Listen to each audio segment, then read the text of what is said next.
Imagine करो आपकी job चली जाती है या घर में कोई अचानक बड़ा एक्सपेंस आ जाता है या इमरजेंसी आ जाती है और उस टाइम पे आपके बैंक अकाउंट में सिर्फ कुछ हज़ार रुपये ही बचे रहते हैं। तो उस टाइम पे आप क्या करोगे? लोन लोगे, किसी से पैसे मांगोगे या अपनी इन्वेस्टमेंट तोड़ दोगे?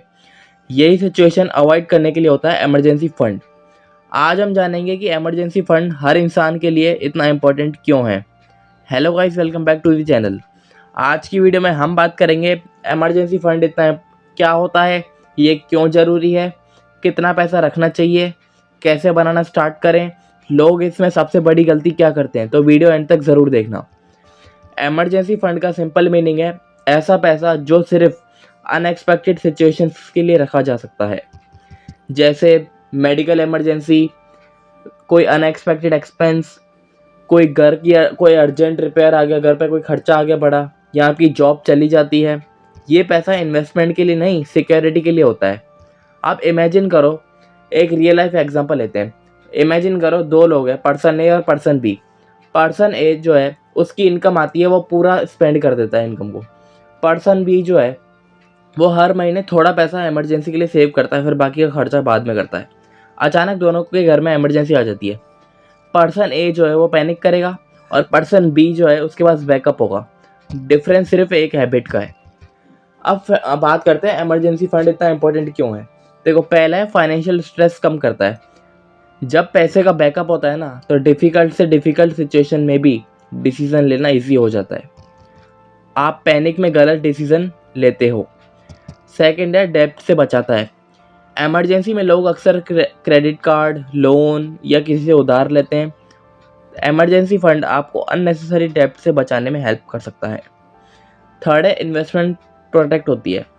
सपोज आपने लॉन्ग टर्म इन्वेस्टमेंट की है और इमरजेंसी आ गई, अगर बैकअप नहीं है तो शायद आपको इन्वेस्टमेंट जल्दी सेल करनी पड़े। इमरजेंसी फंड आपके लॉन्ग टर्म गोल्स को प्रोटेक्ट करता है। अब क्वेश्चन ये है कि कितना पैसा रखना चाहिए इमरजेंसी फंड में। जनरली लोग अपने मंथली एक्सपेंस के हिसाब से प्लान करते हैं। आपके एक्सपेंसेस जितने हैं उसके अकॉर्डिंग इमरजेंसी बैकअप डिसाइड किया जा सकता है।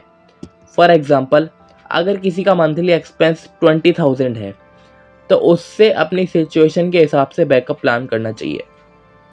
इमरजेंसी फंड का पर्पस सेफ्टी और इजी एक्सेस है, इसीलिए ऐसी जगह होना चाहिए जहां ज़रूरत पड़ने पर जल्दी यूज़ कर सको। इमरजेंसी फंड को ऐसे रिस्की ऑप्शंस में नहीं रखना चाहिए जहां वैल्यू फ्लक्चुएट होती रहे।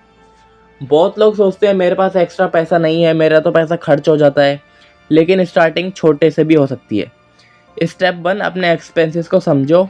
स्टेप 2, हर महीने एक फिक्स्ड अमाउंट साइड में रखो। स्टेप 3, अननेसेसरी एक्सपेंस आइडेंटिफाई करो। स्टेप 4, कंसिस्टेंसी मेंटेन करो, कंसिस्टेंसी मत तोड़ो। अब इमरजेंसी फंड में कुछ लोग मिस्टेक्स करते हैं, कॉमन मिस्टेक्स जो होती है वो है, पहली मिस्टेक है इमरजेंसी फंड को शॉपिंग के लिए यूज़ करना। बहुत लोग इमरजेंसी फंड को शॉपिंग में यूज़ कर लेते हैं।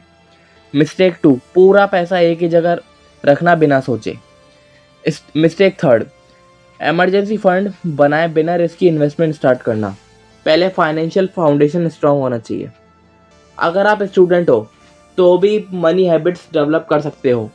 आप सेविंग हैबिट बना सकते हो, अपने एक्सपेंसेस को ट्रैक कर सकते हो, फ्यूचर प्लानिंग सीख सकते हो।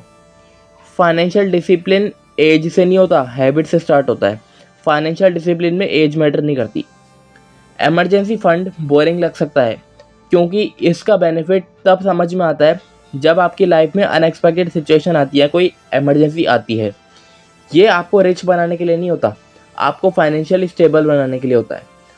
अगर आपको ये वीडियो यूज़फुल लगी हो तो लाइक ज़रूर करना, और ऐसे ही स्मार्ट फाइनेंस वीडियोस के लिए हमारे चैनल को सब्सक्राइब कर लेना। और कमेंट सेक्शन में बताओ क्या आपने इमरजेंसी फ़ंड बनाना स्टार्ट किया है या नहीं। Thanks for watching.